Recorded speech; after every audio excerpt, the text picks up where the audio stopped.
Let's do it. This will be fun.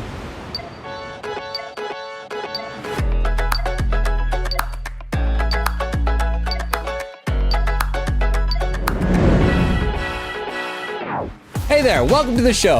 I have with me today the founder and CEO of ACE, Brian Juhl. Brian, how are you doing today? I'm doing great, Steve. How are you doing? I'm doing really great. I'm real excited. It's our first podcast episode, so I know we have a really awesome guest, and we're going to get to her just in a moment. But Brian, some people may not be familiar with ACE. Sure. In a short paragraph, what is ACE and what does it do? Yeah, we help direct sellers manage the who, the what, and the when of their business. And we build tools that help them engage their prospects better in the modern landscape. All right, well, I think it's time that we met the star of today's show. She's the founder of Bridgehead Collective with nearly 30 years of experience in the direct selling industry. She's held executive roles at legendary direct sales companies, serving on the DSA board of directors, and she's chaired the Ethics and Self-Regulation Committee. That's a good one to chair. She helps companies see the bigger picture and embrace data-driven solutions that allow them to stay ahead of the curve, which is something we here at ACE are all about. Her groundbreaking generational study is one of the reasons why we are so excited and maybe even a little starstruck to welcome Heather Chastain. What's up, Heather? Well, that's quite an introduction that sort of made me both feel old and kind of nerdy until the starstruck part. So I like it. Thank you. I'm so glad to be here. Thanks for having me. Oh, we're so excited, Heather. Thank you so much for joining us today. Seriously. My pleasure. Well, no, I first got to learn about you at the ANMP event. That was how many months ago that was in Dallas, and I was just blown away because I'm a nerd. Like, I come from the field. I love this industry. It changed my life. But I'm also a software engineer, so like I like quantitative data. Like, I like this, and it was so cool to see someone like approach it like you do. And so that just makes me want to lead into, who are you and how did you get into this crazy world of direct selling? You know, it's so funny. Growing up, I knew nothing about direct selling. I don't think my mom had so much as a Tupperware party. Like, I didn't understand what it was. No idea.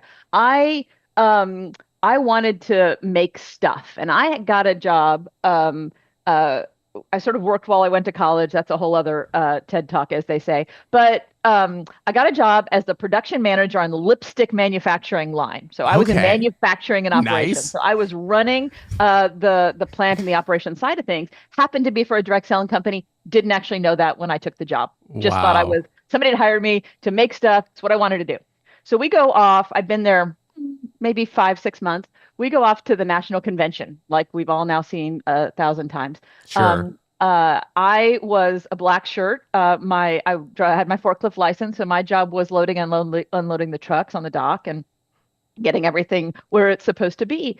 And I was cutting through the back of the ballroom, like second day into this event, and I'll never forget it. It's at the Gaylord Opryland Hotel in Nashville, Tennessee. Every time I'm back, I go to this spot in the ballroom because that moment sort of changed the whole trajectory of my life. I see this woman on stage.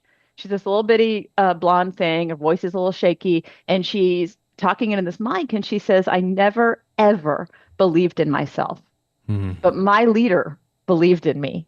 Yeah. And look at me now." And she had this look on her face of like joy and triumph. And I was like, I have no idea how what we did made that happen for her. Like, no clue, but I'm going to figure it out. And so we go back to Dallas, Texas, which is where the company was based. And I go trot over to the CEO and founder of that company and say something ridiculous like, "Hi, I'm Heather, and I just figured out what we do here, and I'd like to learn more about it." And at that moment, I got really my first lesson in direct selling because he saw something in me that I didn't even see in myself, and started to pour opportunities into me and taught me about compensation plans and promotions and the psychographic drivers of the field and how it all works and the importance of relationships and the importance of heart and purpose and mission and all these things. And it just went from there. I've been hooked ever since. I can't imagine doing anything else. Wow, I got goosebumps. That was an amazing answer. So you started making the product, and then you end up like in the C-suite of, and like Steve said in the intro, legendary direct sales companies. I've been really fortunate to work for some just really good companies, right? Yes. That just do good in the world and believe in their mission and believe in this channel and Mm-hmm. believe in the way this works, which it's not as rare as it then as it is seemingly now, but really really good companies. I've been really really fortunate to have a lot of people pour into me, and frankly probably give me some opportunities well before I had earned them. But I hope that along the way I've earned some of it as well. Yeah, well, you're being very humble because, like Steve said in the intro, I'm a little bit starstruck to meet you because I'm very excited about what you're working on, which is a great transition into the Bridgehead Collective. First off, where does that name come from? Because that's an incredible name, Bridgehead Collective. And also, what is the Bridgehead Collective? Yeah, so we've now been in business I founded it 4 years ago. It'll be almost 5 years Amazing. ago. Congratulations. Thank you. I'm really been humbled and gratified by the reaction. And I founded it originally. I was in house at just an incredible 70-year-old direct selling company, just a wonderful brand. But I recognized, like we all did, really, that the industry was changing so rapidly, Right. right? And the landscape around us was moving in ways we had not seen before. And I sort of had this bias that our industry tends to struggle a little bit with innovation and rapid change and adaptation. And I just felt at the moment like I could influence the industry more as a whole if I stepped out of one company and tried to have that sort of influence across broader companies. I'm actually really humbled that company is still a client today. So Oh, it's that's the connection has amazing. been amazing. But when we started to think about sort of why we were in business, what our purpose was, it was really to help position companies for success. And that's exactly what a bridgehead is. It's a military term. It's any position gained that sets you up for future success. Oh, wow. And That's a good so, name. yeah. And so Yeah. when we started, we all just sort of resonated around that. And it's called a collective just because it really is a group of people that we're all operators at heart. We all have Right. P&L responsibility. We've all stood on stage in front of field organizations, communicating good news and bad news and helping fields through transition. We've all answered to boards. So we sort of get a sense of what it takes to be successful and the challenges around innovation and the challenges around new ideas and the risks that it's hard to take sometimes, right? With field leaders who are, you know, it, we have such a responsibility at home offices for people that are building businesses in the Right. field, right? And I have such Right. respect. It's so hard. Like we act like it's this easy thing. We give you all the Sure. tools that you need. Right. Just, Right. just sign up. And it's not. It's Right. hard. And Yeah. so bringing that respect to it and the dynamics that come with that. I mean, field leaders are in many ways so behold, like their whole lives can change on the decisions that we make. And so Correct. that responsibility is real. And a big part of what we try to do is come alongside companies just in organizations to give that courage, to give that data, to give the rationale, the reference, and try to look around the corners a little bit, right? And we've done that through research and other things. But that's really our goal is to help companies feel confident in innovation so we can bring that to field organizations. And I think supports the mission that you have as well, right? How do leaders adapt in this modern world? Oh, That's 100%. we're Like really when on the I same, doing the same thing. Oh, 100%. Well, it was so fun when because my little segment on stage at A&P followed yours, and like you had all these facts, and I'm like, I only brought three. Heather brought like a stack of facts, and yeah, we see it all the time when we're working with leaders. They've never been more uncertain about the future. I feel like when I talk to them. And that's why when I heard about your generational study in your first talk, I was so excited because in many ways, like, hey guys, Heather is here to help. Like your data has a very positive message. But before we dig into that, like Yeah. generational research study, like what is that? Like what does that mean? Yeah. So, and I'll tell you sort of how it came about. I Sure, was yeah. at a direct selling event and I was listening to a man named Jason Dorsey talk on stage. And I don't know if you're familiar with him, but he's sort of known as the Gen Yep. Z whisperer. Yep. And he was talking about all of these things around how to attract Gen Z, right? That's really the focus of his and his research company. And I was fascinated by it. And as I was picking his brain afterwards, I realized that everything he was sharing was based on research done in different industries, in different channels, and he was Sure. applying it then to direct selling. Fine. But we know our industry is super nuanced. Like Yes. it's Yeah. like I know every industry thinks they are too, but we're right. I don't know about them. So Yeah. Yeah. 100%. so I started looking around saying, well, gosh, where's the research on this channel? Like who's done that? And nobody had. And so nobody likes to fill a gap like me. And so we jumped in and we commissioned this study. The study was intended to help us understand how each generation, it wasn't about how do you attract a younger generation. That's been some of the application. But originally it was really just to say, what are the differences in generations and how do they feel about this industry? What words do they want to hear to describe it? What are they looking for out of this opportunity from an income standpoint, recognition? What kinds of things will motivate them? What are their barriers to making decisions to join this business? How do they want to be onboarded? How do they want to be communicated with? We looked at the whole sort of soup to nuts, so to speak, Wow. Yeah. of that and so that's why we ended up calling it the attraction study, right? So through that, we're able to help companies see how attractive they are to each generation based on measurable data. That's sort of how it started. Because part of what I recognized is that my 25 years of experience at the time was actually no longer sufficient to affect the kind of change that we were looking for. And I think a lot of field leaders are feeling this too. The things that I used to do that worked aren't working anymore. Right. And I'm like, is it me? Have I lost my mojo? Like what's going on? And I know a lot of field leaders feel that way. We started talking and working with a lot of field leaders directly on that, and they feel like what's going on? It doesn't work anymore. And this study sort of answered. We went, oh, it's not me. It's just the words I'm using. It's the way I'm talking about the business. It's the way I'm talking about the opportunity. It's how everything from the word I use to do you want to be a part of what it is that I'm doing, all the way to how I talk about the income opportunity, right? Radically different, major shifts in perception and desirability. And that's what we've really been trying to sort of help companies figure out. That was a very long answer. Sorry. No, it's great. And I mean, it's incredible too, because I was shocked. Like, so I joined direct sales when I was 17 years old, right? But like, if you were to pan the camera to the left, you would see cassette tapes mounted. Like, that's how I was trained. Like, my training was 70s, 80s, and 90s cassette tapes, right? And like, I was so aspirationally wanted to live in that world. But I also recognized that some of the things that existed in those material weren't relevant. I'll give you an example. I had the Getting Started manual that my upline at the time let me see that he had written in the 80s. And one of the scripts was, put a pot of coffee on, I'm coming over. And I thought, I can't say this, I'll get shot, right? So I just want to understand what you're saying. Right. No, 100%. So like when you were sharing, from on stage, and then when I got a chance to read some of the material, I mean, it was incredibly shocking. Some of the findings. What were some of the, I don't know, big moments that you were like, I was not expecting that? Yeah, there were a lot. And actually, I was glad, because part of me was worried that I'd spent almost a year and lots of dollars on something that I'd have to say, well, as we suspected. Oh, sure. Right? Yeah. We were right.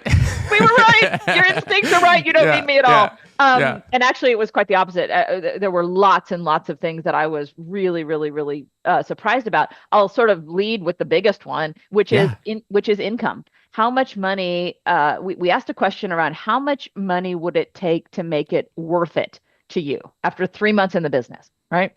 And I'm clearly, from all the gray hair, I'm clearly a Gen X. And Gen X, the response for Gen X was over $1,000, right? And that resonated with me. I went, yep, that's good, because I've given the speech. You don't have a comma in it. It's not a big enough number, 100%, right? So I got that. But younger millennials, that sort of 25 to 35, and Gen Z, completely different story. Their number is 250 to 499. That's all they're looking for. That's enough to make it worth it. And when you really double click into the data, it actually gets worse, because if you're talking about money that's more than that, their little scam radar, which is highly finely tuned, 100%. goes up, and they're turned off by what it is you're saying. Right. So all the people that are in the business that got in because they wanted to replace their income, or my least favorite on the planet, retire their husband, or whatever the things are, right? Sure. Like, if that's the rationale, right, then the only reason they came into the business is because they were talking about big money. So that's how they know to talk about it. But what we're actually doing in that case is turning off the very people that we want to bring. That was probably my biggest aha. And when we've been working with field leaders to change the language around it, it's really been effective. Go ahead. Yeah. No, the other thing real quick is also about all the jargon. Like, I just don't even think we realize how much jargon we use. Even in the example you just gave, you talked about an upline, right? Everybody listening knows exactly what that is. No one else out there That's exactly knows, right. cares, or wants one, for heaven's sakes. Like, and certainly don't want Do to you be want an one. upline? No, I don't. No, I don't need, I don't know what it is. I don't need one. I don't want to be Right, one. Like, right, and right. we're just Yeah, like, yeah. no, I would like to sponsor you. Am I in a 12-step program? Do I need a help? Like, what is it that I need? Right. Yeah, And yeah. it was just a great, and then we talk about earnings, right? No, you can earn up to 40% of the PV of the thing. And that's, 50, it's reduced by blah, blah, blah, blah, blah. Like we just complicate the heck out of everything. So just the absolute rejection of all of that was super clear in the data. It's fascinating because it's not just, and just to like highlight a key point for anyone listening, it's not just that the message has less effect on different generations. It actually has the opposite effect for different generations. Yeah. So you talk a lot about precision targeting of messaging, right? Yeah. And that makes sense to me as I read it. Yeah, okay, like this certain verbiage is going to play differently. Like you had a great statistic in there about, it was like 46% had a negative feeling about our industry, but after you change the verbiage, like the numbers went really positive. Yeah. So how does that work? Like how does precision, targeting work? How does someone do that? Yeah, I mean, a lot of it is super situational, right? Sure, yeah. And the thing to remember, the reason that precision language is where we chose to focus is, if you think about our industry and sort of what we offer companies, like a cupcake that you've put in a box to give somebody, right? Like a gift. The good news is across all generations, and I think it's really important that people understand this, especially those who are in the field building businesses right now. All generations, younger in particular, love the cupcake. They want the They love cupcake. I love that everything analogy. about it, Yeah, right? yeah. They love the cake. They love the frosting. They love that. They love it. They can't stand the box that we are serving it up to them in. They don't like the material. They don't like the gift wrap. They don't like what we wrote on the tag. They don't like the way we tied the ribbon. None of it. And so that's easy to change. Harder to change the cupcake, easy to change the wrapping. And that's where that precision marketing sort of comes in terms of using specific language based on who you're trying to target. And again, it's not, we actually worked with a company who because of their product line, because of their field makeup, they actually said, we want to use your research to double down on Gen X.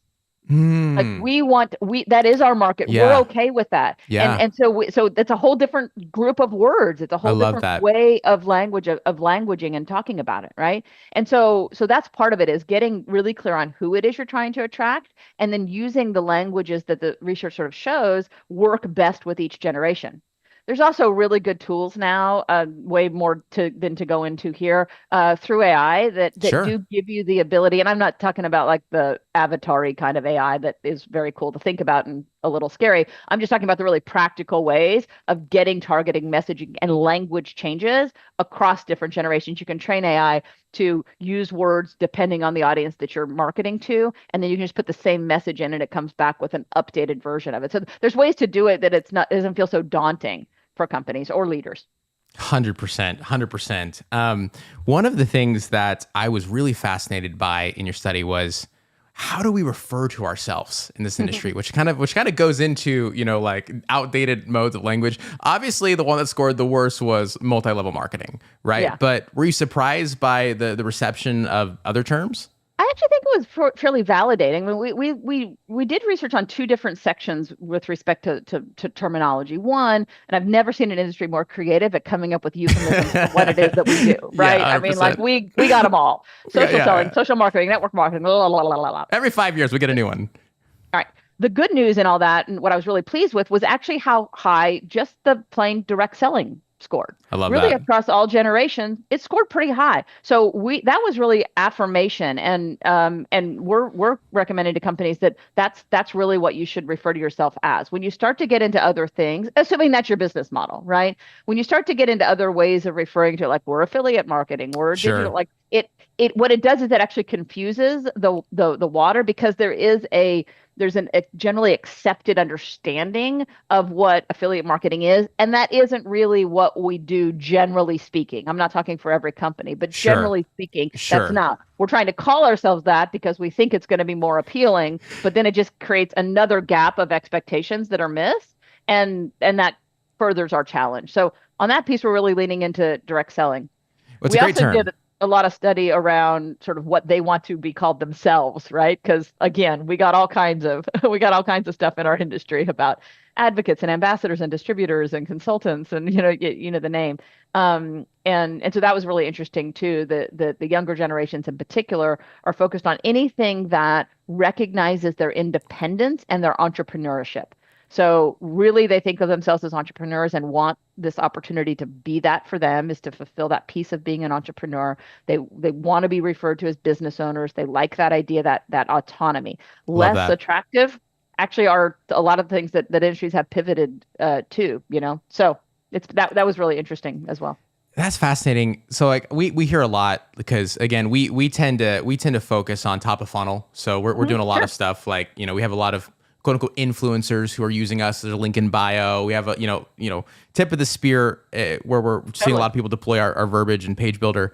But one of the things that I found really, really interesting, and maybe you can talk a little bit to this, is Gen X, I think, has this belief that you have to sell around the job a little bit. Like the job, like you convince people that the 40-40 plan, isn't good. Whereas younger millennials and Gen Z, they've never thought that was a good option, right? Is that fair to say? Yeah, I mean, I sort of view it as every story has to have a good hero, a protagonist, and an antagonist, right? Mm-hmm. And as we were coming, not we, me, as I was coming up, the enemy was the 9 to 5, right? Yeah. I mean, we were like, we are the alternative to the job. Yeah. We're going to help Yeah. you fire your boss and like that. And you're right. This next generation, that is so far off their radar. That is like the Captain Obvious. Thank you, duh. Not doing that. But it's important for us to understand what is their enemy, right? Like Gen X, they viewed winning at life as getting out of that rat race, getting out of that 9 to 5. The next generations view winning as having multiple income streams. So Yeah. their big scary thing is having all my eggs in one basket, Yeah. right? And there is a fundamental belief that any income situation is by definition in this world today tenuous. I mean, this is the group that is live streaming themselves getting laid off on TikTok, Yeah. right? Like That's a thing. Yeah. and I've been sucked into the stories. I'm like, I mean, they do the countdown. Like, I think I'm going to get fired in 4 hours and Oh 3 hours. And my I'm like, I'm fascinated with it. I'm like, oh my Right. gosh, no, I have to go. Her meeting's in 5 minutes. Like, what's going on? And I watch it. My generation, you certainly wouldn't tell your neighbors. You might not even tell your spouse if you got fired, right? 100%. It's just a whole different thing. What they are looking for, and the language that we're encouraging field leaders to use, is about adding additional income streams, right? So Yeah. that's the piece of victory. That's how I'm winning, is I have multiple income streams. They don't need full-time income replacement from you from direct selling. They just want it to be one piece of this portfolio of income streams that they have in their business. So when you look at language around, hey, are you interested in adding an additional income stream? I can help you get started. Way different than, I have a business opportunity. I'd love for you to talk about joining my team, right? Joining Like, that's get started. You said plays way better than join our team, right? That just is for younger no one wants generations. that. Join. They're not joiners. They don't want to join you, join your cause, join your mission, join your team, they don't join. Because join comes with perceived responsibilities. Yes. I'm now a member of a community in which there might be social situations that I have to respond to that I don't know about, right? There's Yeah. just this general insecurity and anxiety that is a thread through younger millennials and Gen Zs. And join is like a little bit of a trigger word. Like, I don't want to do that. And then what am I on a list? I don't want to be on a list. Am I identified with it in some way? I don't want to be identified with it in some way. No, right? But do I want to get started? Sure. I'll get started now. I'll get started this week. I'll get started today. I'll get started however you want me to get started. Right. So again, it's just it's subtle, but really, really real. So the other thing that there's a couple other things that I wanted to make sure that we covered today. And one of the ones that I found fascinating was method of exposure, where the group meeting scored the lowest amongst everybody. Is that fair? Did I get that right? Yeah. Yeah. And again, it comes in from that sort of they don't want to, there's an insecurity and a lack of confidence, right? So one thing that came through in the data is that younger millennials, and I'm really talking younger millennials and Gen Z, right? Not everybody in the study. 100%. Yeah. So Yeah. we're talking about the younger generation, is this sort of general belief that they don't have the skills necessary to be successful. And they don't, this is the research generation, right? Every situation, like, and we really shy away from using examples of one on our things, but I happen to have a Gen Z daughter who is really, really good at it, Right. in a lot of ways. And she's never gone. She will not go to a restaurant for which she has not read the Yelp reviews, looked at the menu, decided what it is that she's going to get ahead of time, so that there's very little opportunity in that situation to be met with something she doesn't know how to respond to or hasn't thought through. Group meetings of other people in new situations, no, not the worst, right? What they're really looking for is this trusted guide, someone to walk them through how to be successful. And they want that interaction to be in person. Okay. I use my little old person air quotes because in person means something different. Younger millennials and Gen Z consider you and I having an in-person meeting right now. Got it. Okay. Got it. This is in person to them. Yes. This is in person. So it can be virtual. Gen Xers don't view that. They're like, this is not in person. In person is belly to belly, right? Like they view this as belly to belly, right? So it's more about the people in the conversation, not the way the conversation medium, is happening. Exactly. So I think that was really, really interesting too. And we've helped companies transform their onboarding experience to take it out of these sort of highly charged, anxiety-inducing environments and put it more in environments like this that are more comfortable. I love that. And what you said is that trusted guide. Don't call that trusted guide an upline, right? We don't want to. No, you don't want to. And interesting. So the question I get a lot. So if anybody's done any research, and you've done the reading, so you know what I'm talking about here. But let me give just 2 seconds of context on it. Is the sponsor, we've already said, not a good word. Nobody wants one. They attribute it to a 12-step program. And I get a lot of questions about, well, what about mentor? Is mentor a good word? Right? Because that feels like it should be a good word. And the answer is absolutely, scored very, very, very high. Wow. But the problem is, hang with the wow. The problem is that when you asked if they could see themselves being a mentor, the scores plummeted. They all wanted a mentor. That was fine. But since our business relies on duplication, then that's where mentor falls down, right? Because I can't see myself being one. Right. So what we're recommending is that we use the word mentor in place of like my upline. Right. So a common selling situation or closing technique in our industry has always been the 3-way call. Yeah, 100%. Yeah. Right. So I'm talking to you. I'm trying to recruit you to join my team. Yeah. Right. Yeah. And what I say to you is, what I would really love is for you to talk to my upline because she can blah, blah, blah. Again, now I've got like 5 triggers I don't want to join. I don't want to be on a team. I don't want to have a sponsor. And I certainly don't want to meet an upline because I don't even know what that is. Right. When you shift that instead to say, I would love to help you get started adding an additional income stream. I can be your guide every step of the way. But if you have more questions, I'd love for you to meet my mentor. She's been incredibly instrumental in helping me be successful. And I'd love for you to have a chance just to say hello. Mic drop.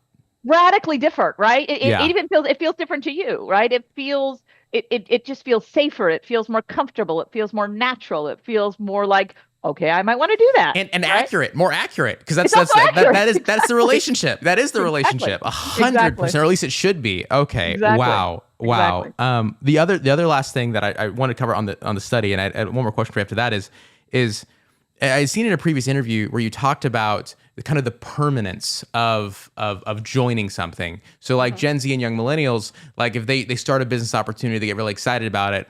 Oh, that's going to be on the feed forever. Yeah. So talk to me about that dynamic. How are you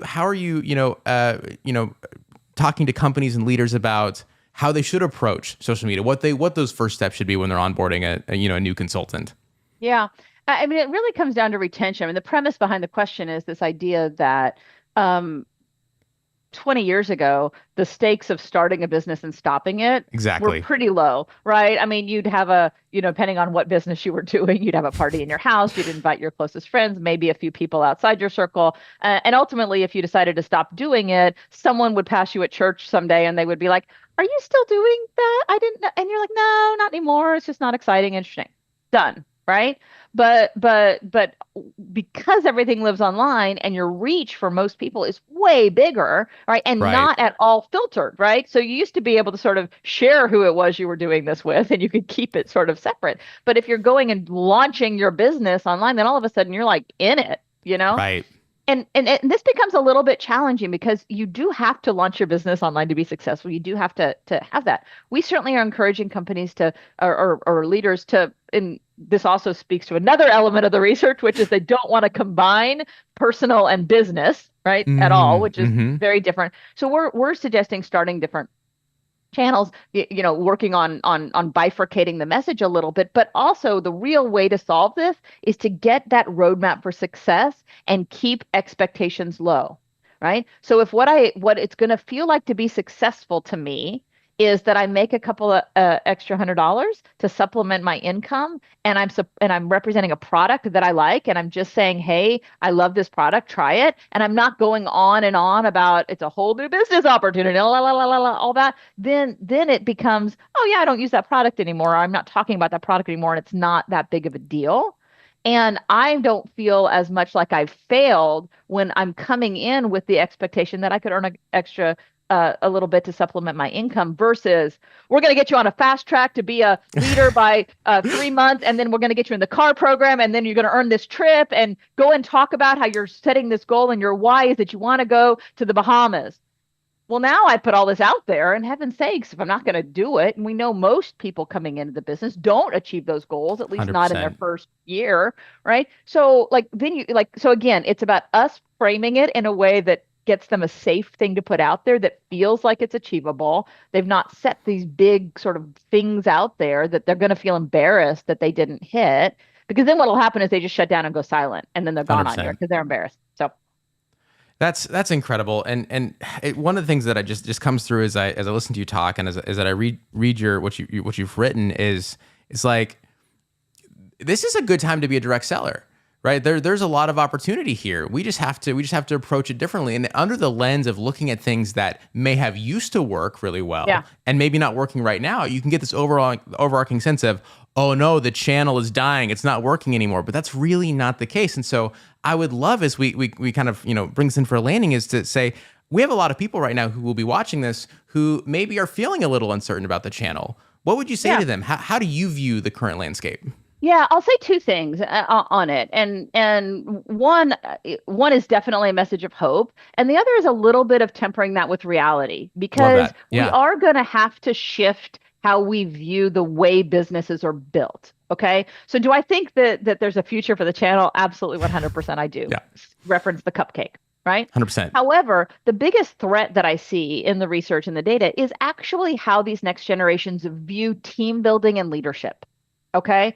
And we've historically relied on this idea that everybody will want to build a team, and that's the only measure of success. And I don't really need that much width because I'm going to focus on depth, and I'm using industry jargon because of our audience, right? 100%. But, Right. Right. So the idea is I'm going to find, and I'm going to drip, drip, drip, drip, drip. And if they don't understand, if they don't want to be a leader right now, it's because they must not understand it. And so I'm going to keep repeating it to them Sure. until they get it. They get it. They don't want it. And so to be successful going forward, it's going to take adapting language, also adjusting your attitude to not be grouchy about the younger generation. We have a lot to Thank learn you. from Say them. it louder. Say it louder. No, 100%. Like, it's so easy to be like the cliche grouchy old man on the lawn yelling at the kids, right? And I get it. I'm a parent of a gen. I don't get why you need a me day to crochet. Like, I don't understand that. But I also think my life might be a little better if I took a few more me days to crochet. So Yeah. she might be onto something, right? Yeah. So it's just like, be curious about it, right? But as you think about what your business looks like in the future, if you're an existing leader building a team, it really is much more about width. It is much more about bringing in more people who are going to sell less. And is that going to be a little bit harder? Yeah. Are you going to have to work a little bit differently to achieve the same kind of success? 100% you are. That doesn't mean the channel's dying. That doesn't mean that the industry's dead. It doesn't mean the next generation has no work ethic and doesn't want to do anything. It's just a different way of spending time. And so, yes, I'm hopeful about the industry, but I also really want to make sure we're balancing that with realism, that leaders are going to have to shift how they're viewing what growth means, what teams look like, and shift their openness to sort of a curiosity and a way of embracing that, in order to really experience what I do believe to be a hopeful future. Heather, this has been an incredible conversation. Every time I listen to you speak, I'm like, oh my gosh, I got more notes to take. And so I'm just so grateful you taking the time to come and speak to our audience. And to that end, like, we have people who are going to watch this who are like, how do I hear more of this, right? Like, how do we reach out to the Bridgehead Collective? How can people find you? How can they engage with you and what's the work that you're doing? Yeah, I mean, certainly, website's easy because, again, I'm old. We're gonna drop it everywhere we post this. It's gonna be in the description. And honestly, this is like true confession time. Ever since we started Bridgehead Collective, we've been so busy servicing clients. I don't doubt it. We just haven't had 5 seconds to get our act together. I will say the one thing is stay tuned on that website, because I've been really, really gratified by how we've adapted this message on generational research. It was originally designed to help companies. Sure, yeah. And help companies adapt and change. And we are doing a lot of work in that front. But we've recently started to get in front of groups of field leaders and give very, very practical tips on how to change. So we're in the process of figuring out how we get that message out more for field leaders around it, to, again, just put it in practice. We're super practical. It's all research for research's sake is not, who cares, right? It's all about what can we do and put it into action. So stay tuned for more of that. That's amazing. Heather, thank you so much for taking the time. This has been an incredible discussion. Everybody go visit that website and stay tuned. Your teams need to hear this. This is the future. So Heather, thank you so much. Seriously. Oh, it's my pleasure. This was really fun. Thanks for having me. Thank you so much. Well, Brian, Heather, thank you. That was awesome. I've just been kind of listening in the background, and being somebody that, unlike you guys, I don't have that kind of direct sales background. I learned a lot, just some of the things that you guys were talking about there. Brian, is there anything in particular? There are so many things, and I think I made a list of like 5 different things. Anything in particular that stood out to you? And you're familiar with the research just from that whole thing from Heather. Sure. So, I mean, one of the things that, I mean, obviously, like I would love to book 8 podcasts with Heather, because every time I get so excited. She makes my nerd brain tingle. So I'm very excited about this conversation. But one of the things that I love that she said was using AI to basically shift the messaging based off of who you're talking to. And so, one of the big features at ACE is sharing scripts, using AI to create scripts. And so, one, would love to synergize with Heather in the future about how we can integrate and do some magical things there. But 2, I just think this message, while I love what you said at the end about it being targeted for companies, the field is so hungry to hear this. They want to know what they can do. They want to know what they can change and they can tweak and adapt. And I'm so excited for more people to hear what she's saying, because it's desperately needed right now. Couldn't agree more, Brian. But we're out of time, and that'll do it for today. So on behalf of Brian, all the good folks here at ACE, and of course, our rock star guest, Heather Chastain, thanks for tuning in, and we'll see you next time. 'Cause I love this life. Yeah, feels alright. And the future's bright. Yeah, feels alright. Yeah, love this life. Yeah, love this life. Yeah, love this life.